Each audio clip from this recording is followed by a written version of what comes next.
My mom had three kids, my twin sister and I, 26 female, and then our little brother. Michelle, my sister, and I are not identical twins. We are fraternal twins, and it was quite difficult growing up with her because I always got treated differently since I looked different from her. Actually, to be more precise, it was not the fact that I looked different from her. It was the fact that I looked so different from my mother that made her treat me like I was not her daughter at all.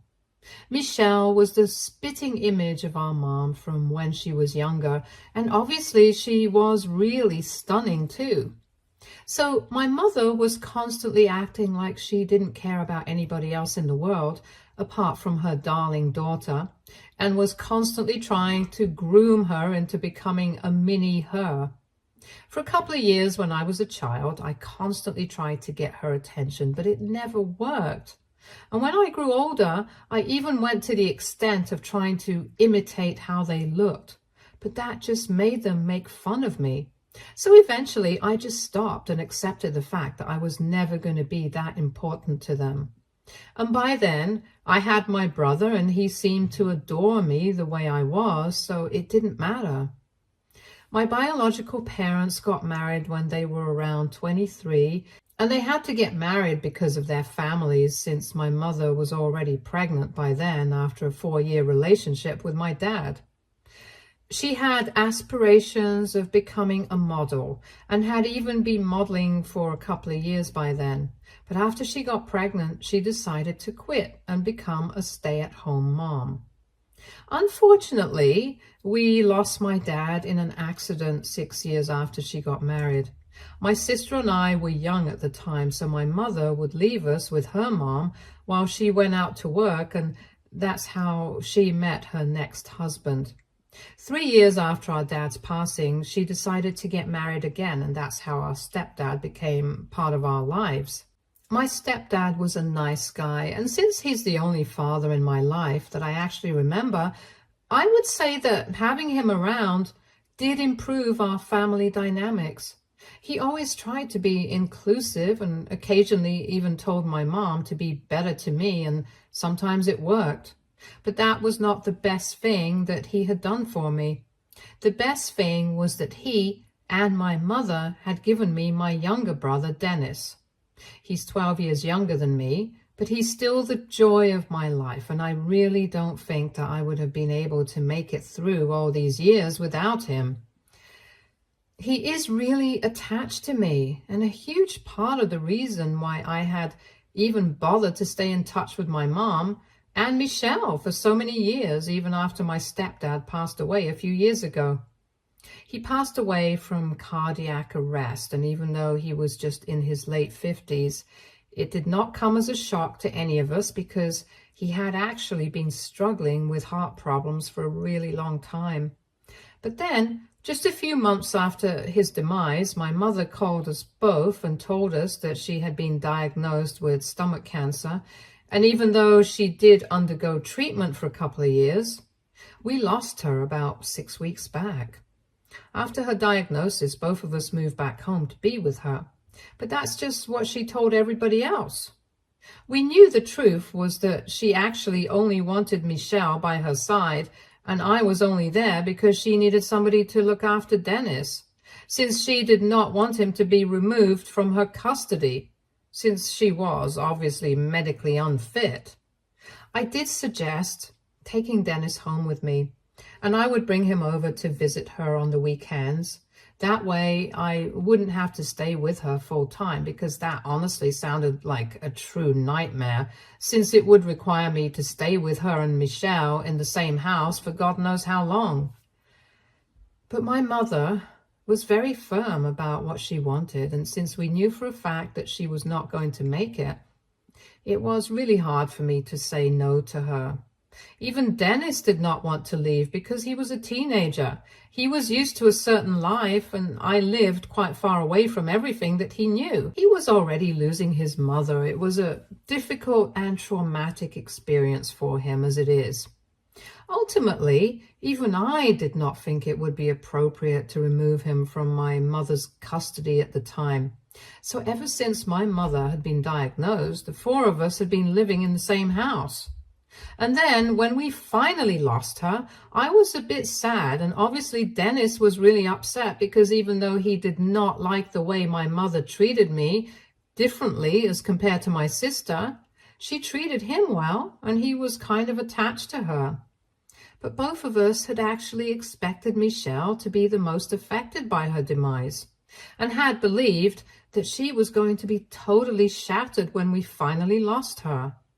However, what came as a shock to us was her behavior right after her passing. Since literally nobody in their right mind would be able to guess that she had just lost her mother. Instead of being devastated or even a little sad, she seemed to be completely unaffected and went about her life as if nothing had happened at all. And within a few days, she actually seemed happier than she had been before. About a week after our mother's passing, her lawyer and the executor of her will told us that she had left pretty much everything to Michelle. When my stepdad passed away, whatever money and assets he had been passed on to her because his family wasn't really interested.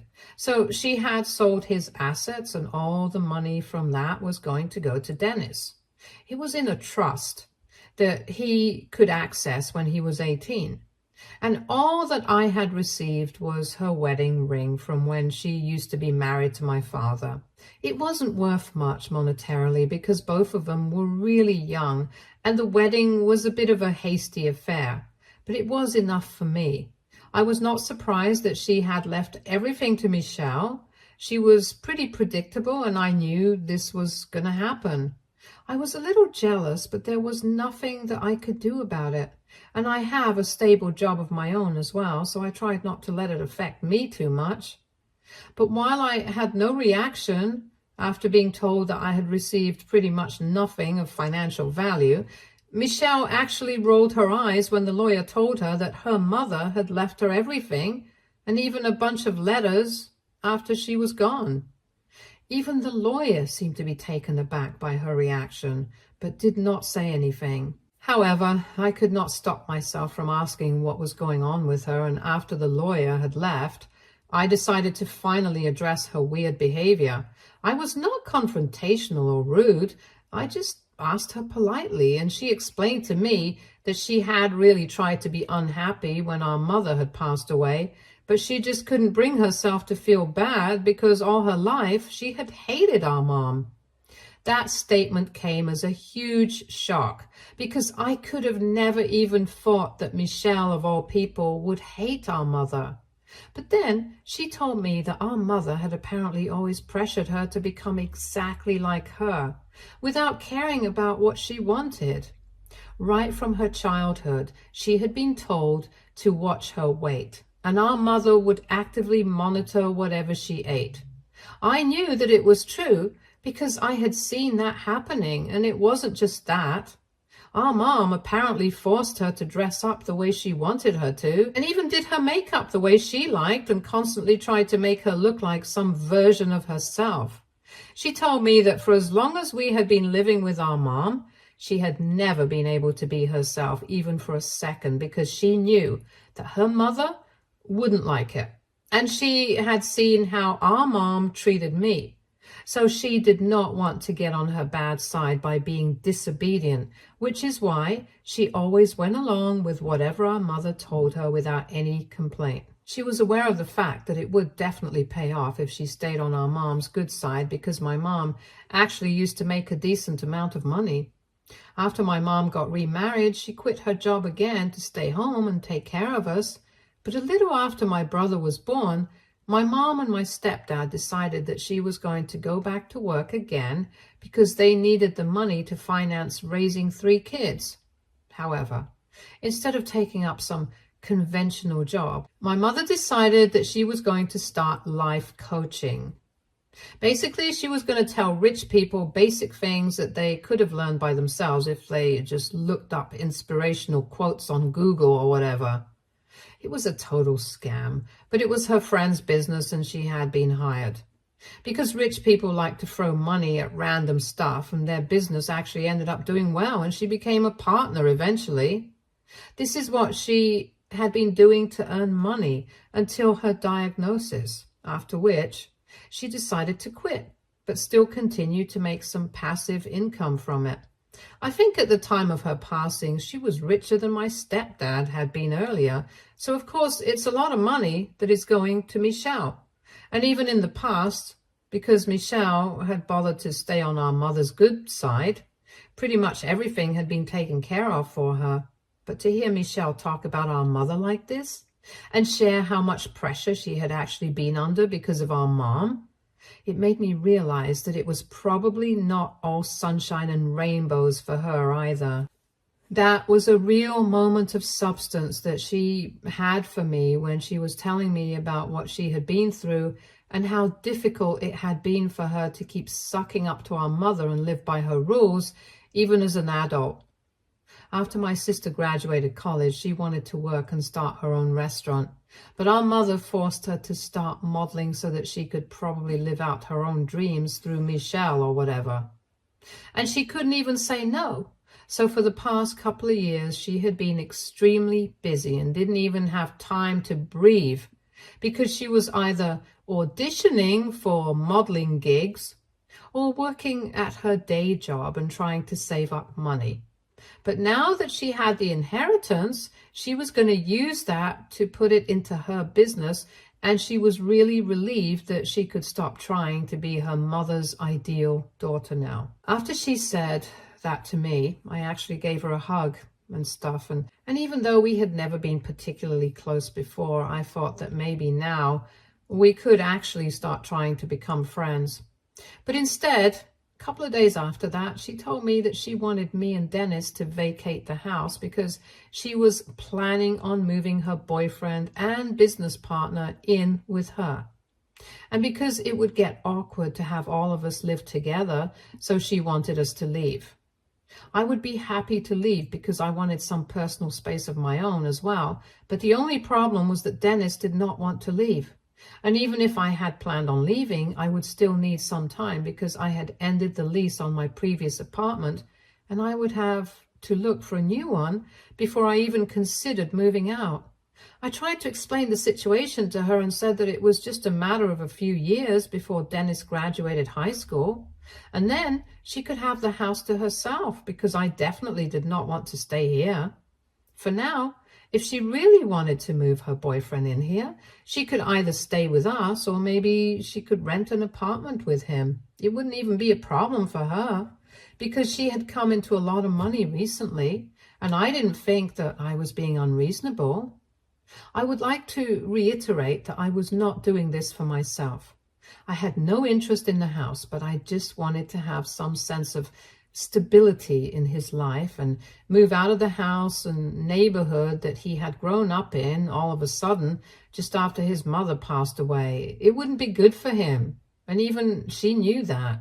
But instead of taking my suggestion into consideration, she told me that she didn't care about any of that. She just wanted us out at any cost because now the house belongs to her, and she gets to decide who stays here and who doesn't. So that was pretty insulting. And even though she had given us until the end of the week to move out, I decided to move out the very next day and go stay with a friend for a couple of days. Dennis came along with me without any complaints because I had explained the situation to him and I hadn't even bothered to hide anything that Michelle had said, because I wanted him to know exactly what kind of person Michelle was, so he would learn not to hope for better behavior from her. I had thought that we might be able to bond after she confessed that she had hated our mother and being a little vulnerable. But then she kicked us out of the house and I learned my lesson. After we left, I had absolutely no contact with her because it did not seem necessary anymore. Dennis was with me, and even though he was not really happy about the situation, he had made his peace with it since we couldn't really do anything about it now. It's been close to a week of no contact with Michelle, but yesterday she called me up and started crying hysterically on the phone because apparently she had given away something extremely important, and now She wanted my help to have a return to her. And that's why I feel like I'm very confused about what to do, because the thing that she had given away was my mom's jewelry box. It was all incredibly expensive stuff that my mother had bought for herself over the years, and she would occasionally wear these things. So they had stayed with her in the house itself instead of bank lockers. She kept it in a wooden box in her closet, which was pretty ugly to look at. And it would be hard to believe that she would keep important things in that box, probably so that nobody would take it.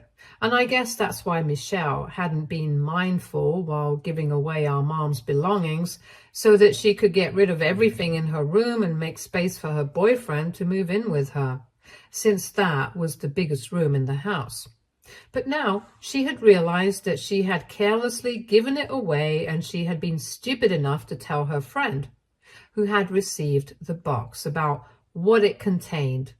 And now her friend was refusing to return it to her. I found it really confusing that she was calling me for this and not a lawyer, because as far as I was concerned, she could just take this friend of hers to court, and I'm pretty sure that the will would help her get it back without much of a challenge. So I told her to talk to a lawyer and not to me. But then she told me that she couldn't possibly take this to court because apparently this friend is her boyfriend's sister, and he has made it very clear that Michelle can try whatever she wants to get the jewelry back, but he believes that once a gift has been given away, it's impolite to ask for it back. He has also told her that if she tries to take this to court, he's going to dump her immediately, and their relationship and business together will be off forever. She can't even speak to anybody else about this because she knows that if her boyfriend finds out, he will leave her for trying to ruin his family's reputation. So with nobody else to go to, she decided to call me and start begging me to help her out somehow. She had been so incredibly stupid and selfish throughout this entire thing.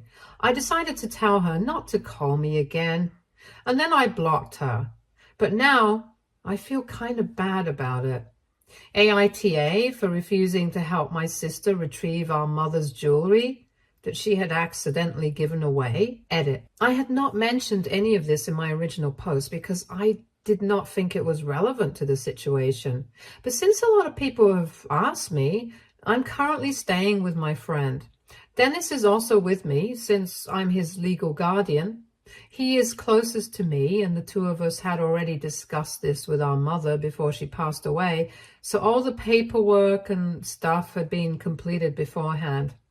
I'm trying to look for apartments nearby since he doesn't want to change schools right now, and I can totally understand because it's already difficult for him to deal with the loss of his mother, so naturally he doesn't want to lose his friends as well. My friend has been kind enough to let us stay with her since it's in the vicinity of his school and the commute is easier. But it's kind of difficult for me since my workplace is kind of far away from here. But I'm considering switching to a work from home job anyway, since our company is fine with it.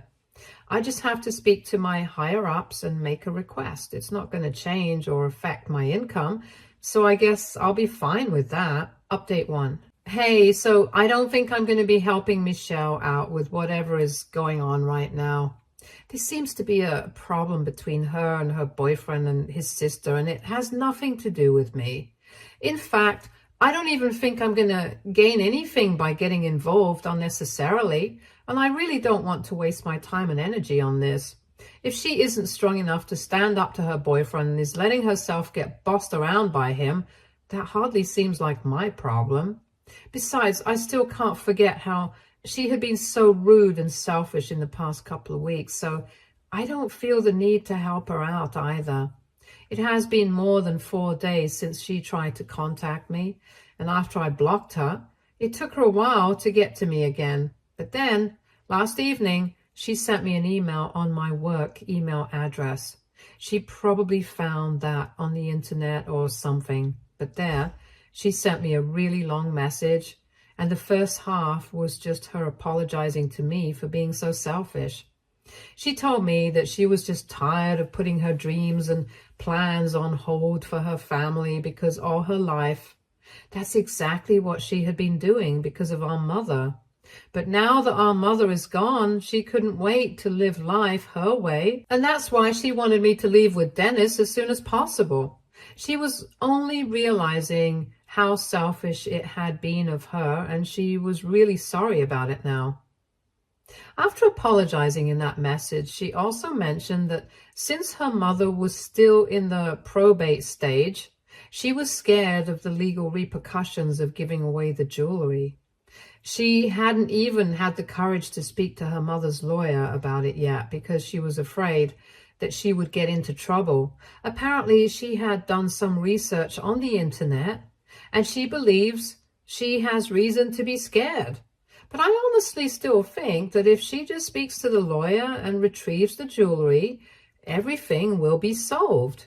I've never dealt with the law myself, but I have this thing called common sense, and I like to use it.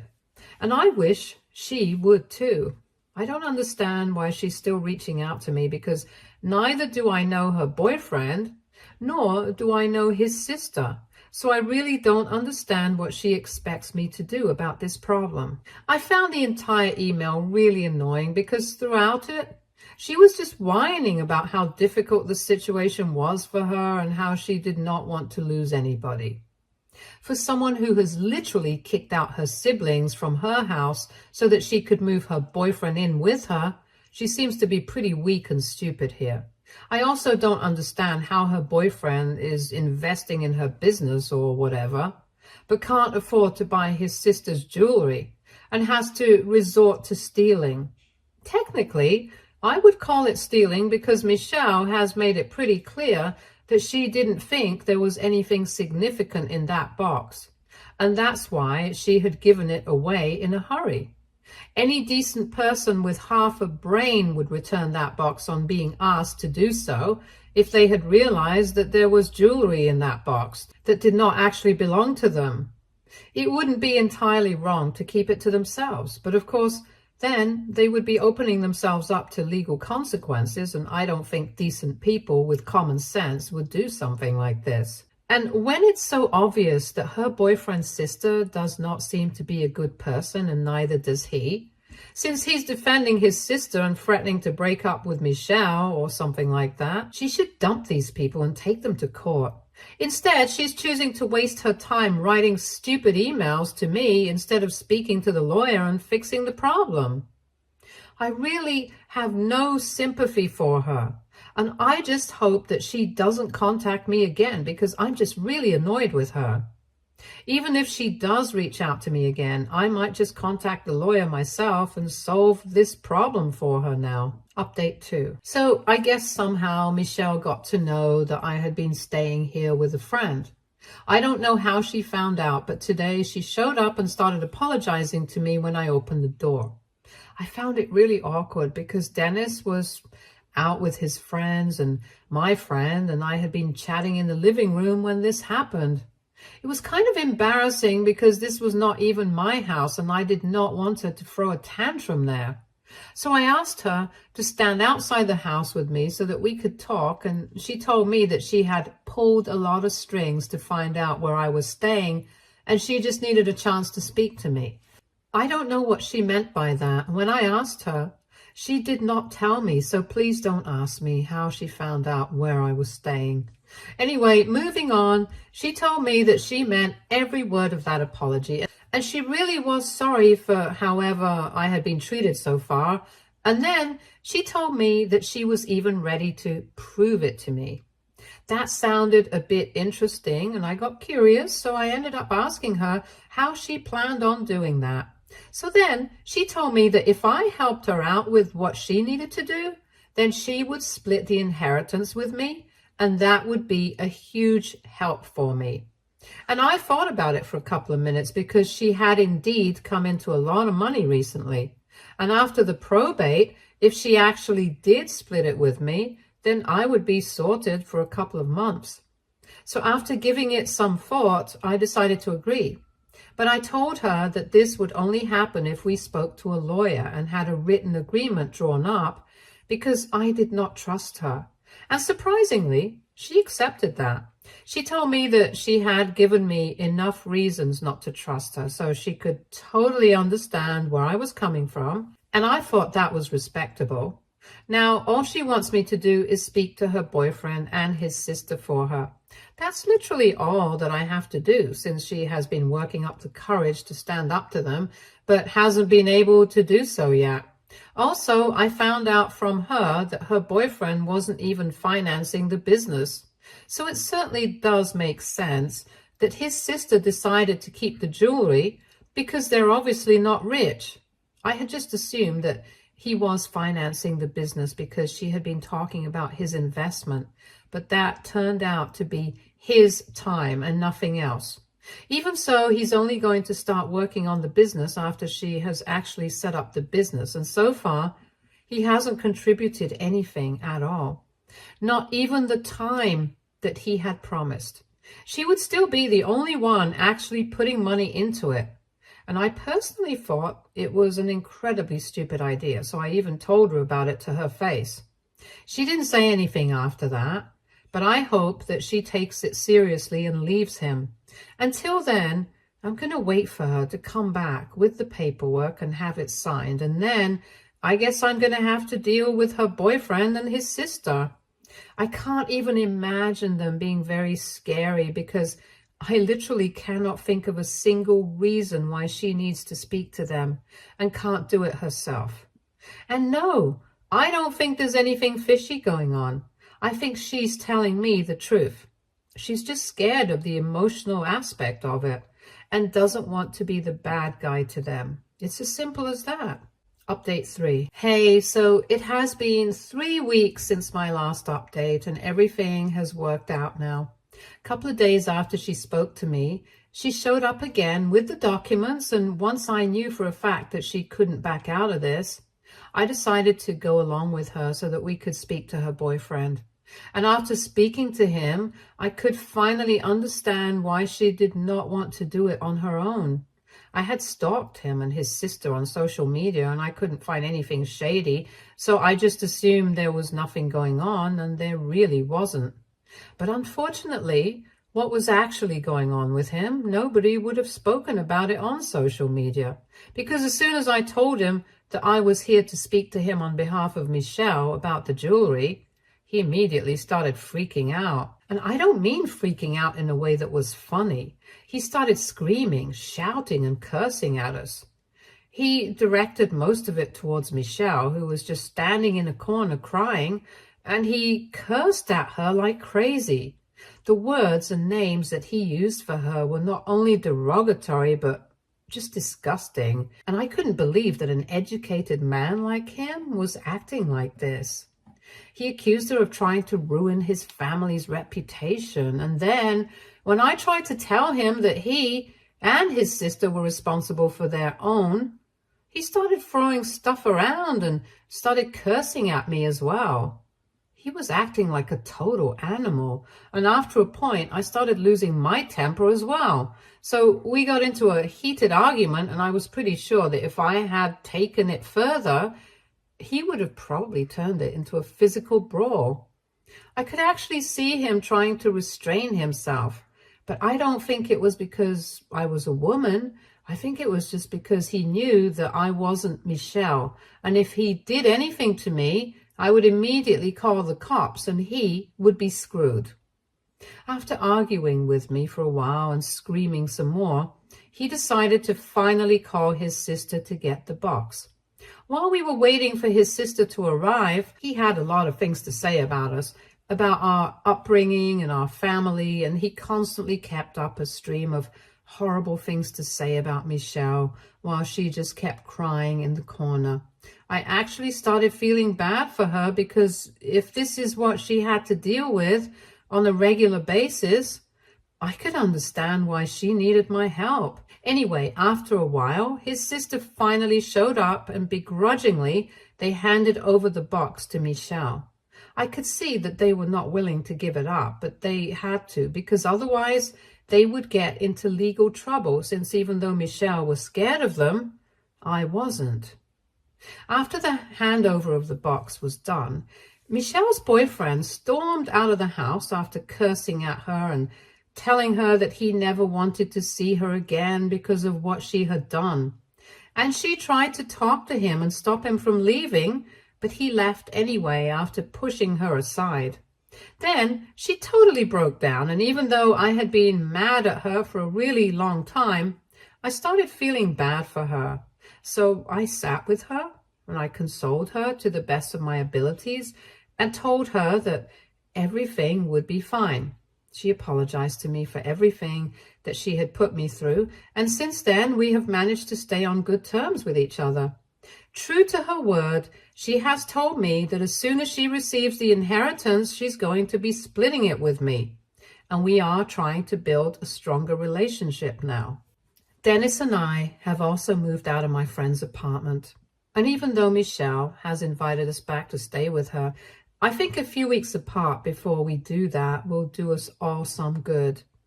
Right now, I just want to feel things out and see how they go.